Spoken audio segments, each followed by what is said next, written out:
నమస్తే, welcome to Leo. మనతో ఉన్నారు పొలిటికల్ అనలిస్ట్ శ్రీలీల గారు. నమస్తే అండి. నమస్తే అండి. పేర్ని నాని చేసిన వ్యాఖ్యలు చాలా పెద్ద దుమారం లేపుతున్నాయి. టీటీడీ తిరుమలకు సంబంధించినటువంటి ఒక పవిత్రమైన లడ్డూని కల్తీ చేశారని చెప్పేసి సుప్రీంకోర్టు విధించినటువంటి సిట్ కంప్లీట్గా దాంట్లో ఒక చెంచా నెయ్యి కూడా లేదని చెప్పిన తర్వాత వారిపైన ఎక్కడ దాడులు జరుగుతాయో అని చెప్పే భయంతో ఇప్పుడు కూటమి ప్రభుత్వం పైన ఆ యొక్క కుట్రని తిప్పికొడుతున్నారు. అదే కాకుండా ఎవరైతే దీనికి సంబంధించి మాట్లాడారో ప్రవచనకర్తలంటే ఇప్పుడు చాగంటి కోటేశ్వరరావు గారు కావచ్చు, గరికపాటి గారు కావచ్చు, వీళ్ళందరూ కూడా కాకుండా కాషాయ బట్టలు వేసుకున్న వాళ్ళు కాకుండా ఒక మహిళ అని కూడా చూడకుండా తెలంగాణకు సంబంధించినటువంటి మాధవిలత గారు ఎవరైతే ఉన్నారు, బీజేపీకి సంబంధించినటువంటి లీడర్, అవన్నీ గుత్తొంకాయని కోసినట్టు కోసి కారం పెట్టాలని చెప్పి మాట్లాడుతున్నాడు. ఒకసారి మీకు వీడియో ఒకసారి చూపిస్తాను, ఒకసారి చూడండి. ఈ చంద్రబాబు నాయుడు ఈ పవన్ కళ్యాణ్ మాటల్లో నమ్మి చాలా మంది ప్రవచనకారులు, చాలా మంది కాషాయ బట్టలోళ్ళు, ఒక ఆవిడైతే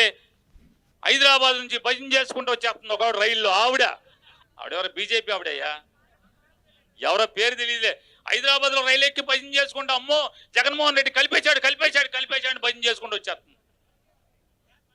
వీళ్ళందరినీ ఏం చేయాలి? కోసి దేవుడు నిజంగా దేవుడు వీళ్ళకి ఈ భూమి మీద శిక్ష చేస్తే కోసి కారం పెట్టద్దు అసలు దేవుడు? ఒళ్ళంతా చీరేసేసి వంకాయ చీరినట్టు, మనం గుత్తి వంకాయ కూర ఉన్నట్టు ఒళ్ళంతా చీరేసి కారం పెట్టాలా పెట్టక్కర్లేదు? వీళ్ళకి ఇంత దుర్మార్గమా, వీళ్ళు ఇంత కిరాతకమా? ఇవాళ ఈవో శ్యామలరావు గారిని ఏం చేయాలి? తను ఈవోగా ఉన్నాడు. ఈ వెంకయ్య చౌదరిని ఏం చేయాలి? ఈ పాపం చేసినటువంటి వీళ్ళు, ఈ పాప ప్రచారాన్ని చేసిన వాళ్ళు పైగా సంప్రోక్షణ చేస్తారు అని చెప్పి. సో విన్నారు కదా, ఇక్కడ అటు ప్రవచనకర్తలు చాగంటి కోటేశ్వరరావు లాంటి వాళ్ళు కావచ్చు, గరికపాటి లాంటి వాళ్ళు కావచ్చు, అదేవిధంగా చూసుకుంటే మాధవిలత గారి గురించి చాలా చండాలంగా కోసి కారం పెట్టాలని చెప్పేసి అనడం కావచ్చు, వంకాయని గుత్తొంకాయ ఉన్నట్టు వండాలని చెప్పేసి అనడం కావచ్చు, అదేవిధంగా శ్యామలరావు కావచ్చు, వెంకయ్య చౌదరి కావచ్చు, ఇలాంటి అందరి గురించి మాట్లాడుతున్నారు.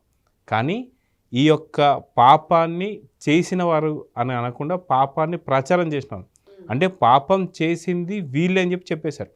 అటు వైవి సుబ్బారెడ్డి కావచ్చు, అదేవిధంగా భువన కరుణాకర్ రెడ్డి కావచ్చు, అటు చిన్నప్ప కావచ్చు, బోలేబాబా డైరీ కావచ్చు, ఏఆర్ డైరీ కావచ్చు, ఇలా అందరూ కూడా టీటీడీకి సంబంధించి అప్పట్లో ఎవరైతే సపోర్ట్ చేస్తారో అటువంటి అందరూ అరెస్ట్ అయ్యారు.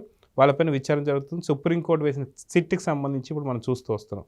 వీళ్ళని ఏం చేయాలంటే ఏం చెప్తారు? ఇప్పుడు పేరుని నాని మాటలు నిజంగా వింటుంటే ఆయన గతంలో కూడా నైట్కు నైటే వేసేసి పొద్దున్నే ఏం తెలియనట్లు పరామర్శించాలి అన్నాడు. ఇప్పుడు ఒక మహిళ పట్ల ఈ విధంగా అనుచితమైన వ్యాఖ్యలు చేసినందుకు మరి ఈయన మీద ఎలాంటి కేసు నమోదు చేయాలి, ఏ విధంగా ఇతను రిమాండ్ చేయాలి, మరి ఇతనికి కూడా మరి అదే ప్రొసీజర్ లో ఇతను చెప్తున్నట్లుగా ఎన్నిసార్లు నిలువుగా చీల్చి మరి ఉప్పు కారం పెట్టాలా, మసాలా పెట్టాలా, మరి ఆయనే చెప్పాలి. ఎందుకంటే ఎన్ని పాపాలు చేశారు. మరి ఈ రోజున భూమన కరుణాకర్ రెడ్డి ఏం చేశాడు? ఆ రోజున మరి నెయ్యి ఉత్పత్తి లేని దానికి ఇచ్చారు బాబు. వాళ్ళు మర్చిపోతున్నారా ఏంటి? మనం ఎన్నో సందర్భాల్లో ఎన్నిసార్లు చెప్పుకున్నా పేర్ని నాని ఇప్పుడు మాట్లాడాల్సిన అసలు విషయం ఏంటంటే, నువ్వు ఫస్ట్ నిరూపించవలసింది ఏంటి అంటే, పేర్ని నాని గారు అసలు మీరు నెయ్యి ఉత్పత్తి ఉన్న డైరీకి ఇచ్చారా లేదా? పాల ఉత్పత్తి, పాలు లేదు, పెరుగు లేదు, నెయ్యి లేదు, ఏమీ ఉండదు. మరి నెయ్యి ఎలా వచ్చింది ఆ డైరీ నుంచి మీకు? కనీసం 3 సంవత్సరాలు వాళ్ళు పాల ఉత్పత్తిదారులై ఉండాలి. మరి ఇదిగో ప్రతి ఇయర్కి వచ్చేసి ఇంత దిగుబడి నెయ్యి ఉండాలి, వాళ్ళకి మాత్రమే ఇవ్వాలి అన్నప్పుడు దాన్ని సంవత్సరానికి కుదించారు. సంవత్సరానికి కుదించినా సరే కనీసం పాల ఉత్పత్తి ఉన్న డైరీకి ఇచ్చారంటే అది లేదు.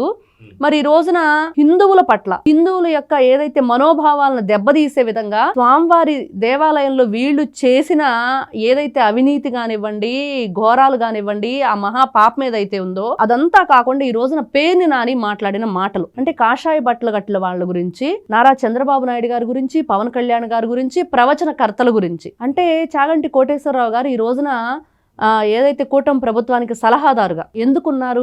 మీరు గతంలో చేసిన నీచమైన పరిపాలన ఏదైతే ఉందో యువత మీద ఎంత భయంకరమైన ముద్ర వేసిందో ఆ ముద్రని చెడిపివేయాలి, ఖచ్చితంగా వాళ్ళకు ఒక స్వచ్ఛమైన మనసుని, స్వచ్ఛమైన ఆలోచనని ఇవ్వాలి అని చెప్పేసి ఆయన పెట్టారు. మరి ఆ మాత్రం తెలియదా పేర్ని నానికి? వాళ్ళ కొడుకు ఏ విధంగా పెరిగాడు, ఆ అబ్బాయి చేసే పనులేంటి, ఏ విధంగా మాట్లాడతాడు, మరి ఈ రోజున ఎందుకు ఓడిపోయాడు, మరి ఈ రోజున ఎక్కడ దాక్కున్నాడు, వీళ్ళు హత్యలో కూడా ఇన్వాల్వ్ అయ్యి ఉన్నారు, చాలా ఉన్నాయి. పేదల బియ్యాన్ని ఏ విధంగా వీళ్ళు దోచేశారు, ఏ విధంగా మరి ప్రజల రక్తాన్ని పీల్చి పిప్పి చేశారు, ఇన్ని ఉండి ఈ రోజున ఈయన మాట్లాడే విధానం చూస్తుంటే ఈ రోజున హిందువులందరూ కూడా పేర్ని నానిని బహిరంగంగా క్షమాపణ చెప్పమని కోరాలి, కేసు నమోదు చేయాలి. మరి ఈ రోజు నిజంగా జరగలేదు అంటే మరి ఈ రోజున సుప్రీంకోర్టు ఇచ్చిన నివేదిక ఏంటండి, తీర్పు ఏంటి? మరి అసలు అక్కడ నెయ్యి ఉత్పత్తి లేదు, ఆ నెయ్యి ఆ ఫ్లేవర్ రావటానికి మీరు రసాయనాలు కలిపారు, పామాయిల్ నెయ్యి ఇద్దా చెప్పమనండి పేరు నాని.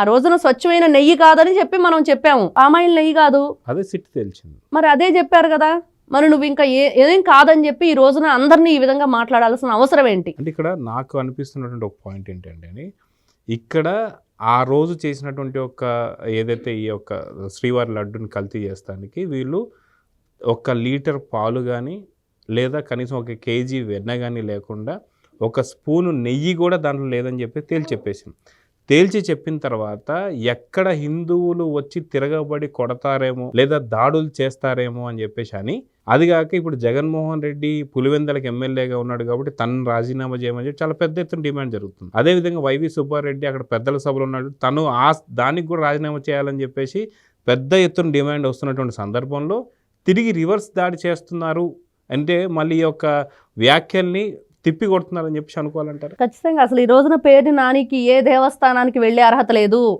ఏ పురోహితులు కూడా ఆయన కనీస మర్యాదలతోటి కానీ అక్కడ ఏదైతే దేవస్థానానికి సంబంధించిన ఆ ఆశీర్వాద వచనం కూడా ఇవ్వటానికి ఆయనకు అర్హత లేదు. ఈ రోజున వీళ్ళందరూ అవాయిడ్ చేయాలి, ఇలాంటి వ్యక్తుల్ని బహిష్కరించాలి. అది ప్రతి ఒక్కరిలో కూడా వస్తేనే ఆ మార్పు ఇంకొకరు హిందువుల పట్ల కానివ్వండి, ఈ కాషాయ వస్త్రధారణ చేసే వ్యక్తుల పట్ల కానివ్వండి, ఏదైతే మన సనాతన ధర్మం గురించి మనం కాపాడుకోవాలని పోరాడే వాళ్ళు ఉన్నారో వీళ్ళందరి గురించి ఈ విధంగా మాట్లాడుతూ ఒక మహిళ పట్ల ముఖ్యంగా మాధవీలత గారు మరి ఆ నిజంగానే జరిగింది కాబట్టి జరిగిందని చెప్పుకుంటున్నాం. ఎన్ని కోట్ల మంది ఆ లడ్డుని తీసుకొని ఉంటారు, ఎన్ని కోట్ల లడ్లు మీరు తయారు చేశారు? 1,00,000 లడ్లు అయోధ్యకి వెళ్ళాయి, దాదాపు 20 కోట్ల లడ్డూలు తయారైన సుప్రీంకోర్టు సిట్ విచారణ చెప్పింది. మరి ఇదే కాకుండా మనం చూసుకుంటూ వెళ్తే అటు పేర్ని నాని చేస్తున్నట్టు వ్యాఖ్యలు కావచ్చు, గతంలో జగన్మోహన్ రెడ్డి గారు చేసిన పాపాలన్నీ కూడా సమర్థించుకుంటూ వస్తుంటారు. రప్ప అంటే తప్పేంటండి అని చెప్పి మాట్లాడుతున్నాడు. అదేవిధంగా సర్వే రాళ్ళపైన నా బొమ్మ వేసుకుంటే తప్పేంటి అని చెప్పి మాట్లాడుతున్నాడు. ఇదే పేరు నాని పాస్బుక్ తీసుకొచ్చి ఫోటేసి అవును వేసాము అయితే ఏం చేస్తారని చెప్పి మాట్లాడుతున్నాడు. సో ఇలాంటి వ్యాఖ్యలన్నీ కూడా సమర్థించుకోవడమే కాకుండా ప్రజలపై తిరగబడేటువంటి యొక్క వ్యాఖ్యలు చేయడాన్ని, రెచ్చగొట్టే వ్యాఖ్యలు చేయడాన్ని ఎలా చూడాలంటారు? ఇందాక మీరు కూడా అన్నారు ఏదో చీకట్లో కన్నుగొట్టి పొద్దున్నే పరామర్శించాలి, ఇలాంటి వాళ్ళని ఏం చేయాలంటారు? ఇట్లాంటి వ్యక్తుల్ని ఏం చెయ్యాలి అని అంటే ఫస్ట్ ఈ రోజున కూటమి ప్రభుత్వం చర్యలు తీసుకోవాలి. ఎవరైతే హిందువులు ఉన్నారో హిందువులు వాళ్ళ ధర్మం ఏదైతే ఉందో ఆ ధర్మం ప్రకారం వాళ్ళ మీద కేసులు నమోదు చేయాలి. ఎందుకు ఊరుకుండిపోతున్నారు, ఎందుకు ఈ మాటలన్నీ కూడా మీరు పడవలసి వస్తుంది? నిజంగానే తప్పు జరిగిందా అంటే జరిగింది అక్కడ అన్ని విషయాల్లో.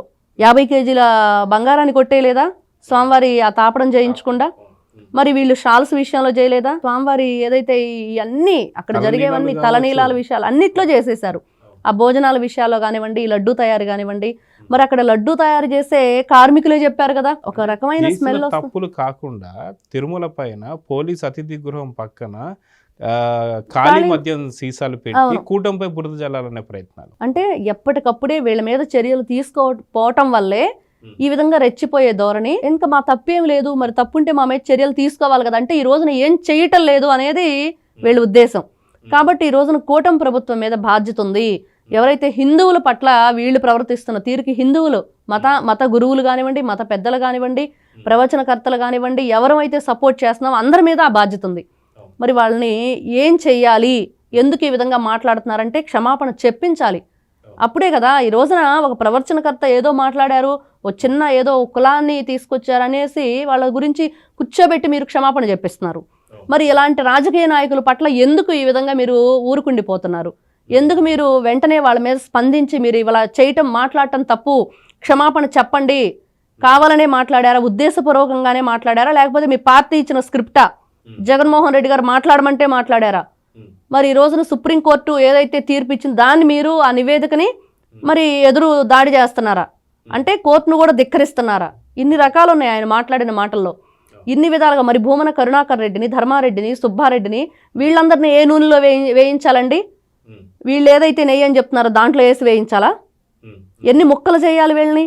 అంటే వీళ్ళకి ఇంకా ఏ గరుడ పురాణం లాంటి శిక్షలు కూడా సరిపోయేటట్టు లేవు వీళ్ళ పద్ధతి చూస్తుంటే. అంటే ప్రవచనకర్తల్ని వీళ్ళందరినీ కూడా అంటూనే ఒక మహిళ అని కూడా చూడకుండా, ఒక బీజేపీ నేత అని కూడా చూడకుండా మాధవీలత గారిని ఒక వంకాయ కోసి కారం పెట్టి వేయించాలని చెప్పి మాట్లాడుతున్నాడు పేర్ని నాని అంటే, అంటే మహిళల పట్ల వీళ్ళు చూపించేటువంటి ఒక స్థితి ఇదేనా అంటే ఏం చెప్తారు? చెప్తారు కదా, వైఎస్ఆర్సీపీ పార్టీ మహిళలకు గౌరవం ఇస్తుంది, మహిళల పట్ల అలా ఉండిద్దని. అక్కడ సొంత చెల్లెలకు గతి లేదు, తల్లికి గతి లేదు, ఇంకా ఎవరినైనా ఏ విధంగా వీళ్ళు గౌరవిస్తారని మనం అనుకోవాలి. అలాంటి ఆలోచన లేని వ్యక్తులు, గౌరవం లేని వ్యక్తులు ఈ రోజున ప్రతిపక్ష హోదా కూడా లేకుండా పక్కన పడేస్తే, ఇంకా ప్రజల్లో మాకేదో గుర్తింపు తెచ్చుకోవాలి, మేము ఈ విధంగా అడ్డగోలుగా మాట్లాడితేనే మాకు గుర్తింపు ఉండిద్ది అనుకుంటే, ఇంకా మీరు ఎక్కడా కూడా చరిత్రహీనులుగానే మిగిలిపోతారు. ఎక్కడ ఈ 11 కాదు కదా, రేపు కనీసం ఎమ్మెల్యేలకు కానీ, కనీసం ఈ ఏదైతే ప్రెసిడెంట్లు ఉంటారో గ్రామ పంచాయతీ, ఆ వార్డు మెంబర్లుగా కూడా పనికిరాని పరిస్థితికి వీళ్ళు దిగజారిపోయే పరిస్థితి అతి తొందరలోనే ఉంది, ఈ విధంగానే కొనసాగితే. సో చూద్దామండి, పేర్ని నాని చేసినటువంటి ఒక మాధవీలత గారి మీద చేసిన వ్యాఖ్యలు మాత్రం చాలా పెద్ద దుమారాన్ని అయితే లేపుతున్నాయి. దీనిపైన హిందూ సంఘాలు కావచ్చు, లేదంటే మనకు హైందవ ధర్మానికి సంబంధించినటువంటి వ్యక్తులు కావచ్చు, ప్రవచనకర్తలు కావచ్చు, ప్రతి ఒక్కరు కూడా రెస్పాండ్ కావాలని అయితే కోరుతున్నారు. సో చూద్దాం జరగబోతుంది. నమస్తే. నమస్తే. Please subscribe to Leo News for more videos.